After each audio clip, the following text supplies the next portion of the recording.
I have read a ton of books. I have read a ton of books on money, but the concept I'm about to talk about from this book is something that has stuck with me from the moment I read it. And it's very few and far in between when I read a book and something sticks out where something hasn't been said in such a way where it's information I haven't known. And the concept I'm talking about is chapter 7 from The Psychology of Money, and it's simply just called freedom. And the first sentence reads, "The highest form of wealth is the ability to wake up every morning and say, I can do whatever I want today." And from the second I read this, I was inspired to say, like, that's my goal. Like, I don't care about $1 million in the bank. I don't care about a Lamborghini. I don't care about this. I don't care about that. I want to be able to say, I don't have to work a 9 to 5. I don't have to go into an office. I don't have to sit in traffic. I don't have to go through any of the charade of the corporate structure and, being courteous to everyone around me and, playing the politics game so I can get a little bit of a bump in my salary and a promotion and this and this. Like, I just want to be able to have enough money that I could just say, I'm good. I don't need to do any of this shit. I don't need to sit here and pretend like I like these people. I don't need to sit here in an office under fluorescent lights for the rest of my life for a 401k that, oh, it's 10% every year, but nobody talks about how inflation is more than that right now. And that money might not even be worth anything. And this country might not even exist in 4 years. Like, who knows what's going to happen? And I'm supposed to accept this, and I'm supposed to say, like, this is my future. And the goal of freedom is something that I think a lot more people should start considering, because there are a million paths to financial freedom.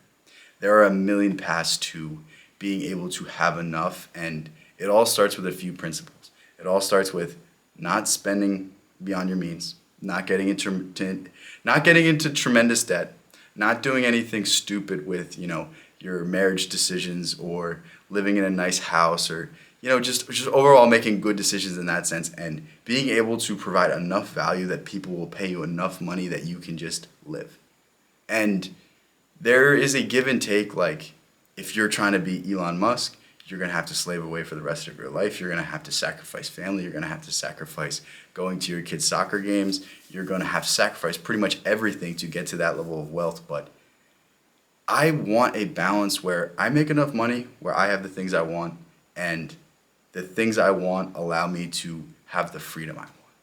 And it's a simple concept, but I feel like we're always instilled with this mindset of, oh, we need to chase the next designer thing. Oh, I need to flex how nice my clothes are, how nice my car is, how nice my house is, my salary. I need to flex all of these things. And instead we neglect to see what's really important. We neglect to see that I want the freedom to live my life. I want the freedom to chase my passion of jiu-jitsu, to chase my passion of filming myself on camera, sounding like an idiot, and people somehow thinking I'm giving good advice. Like, it's like, it's stuff as simple as that. And then, like, having the ability to go visit my family in California that I haven't seen for years. Having the ability to, if I'm not feeling great, just, stay in bed all day.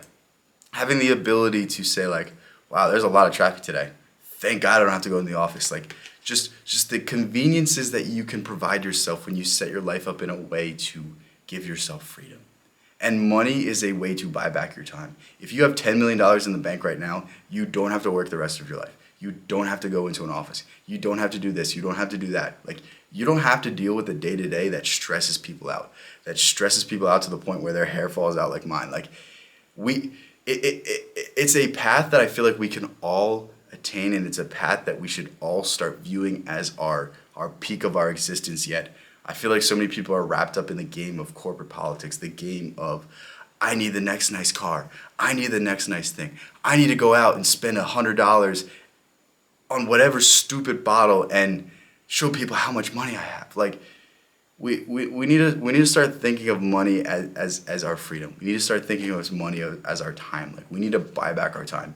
We need to buy back our time so we don't have to sit in an office from 9 to 5 for the next 40 years for a little bit of freedom for the last 10 years of your life.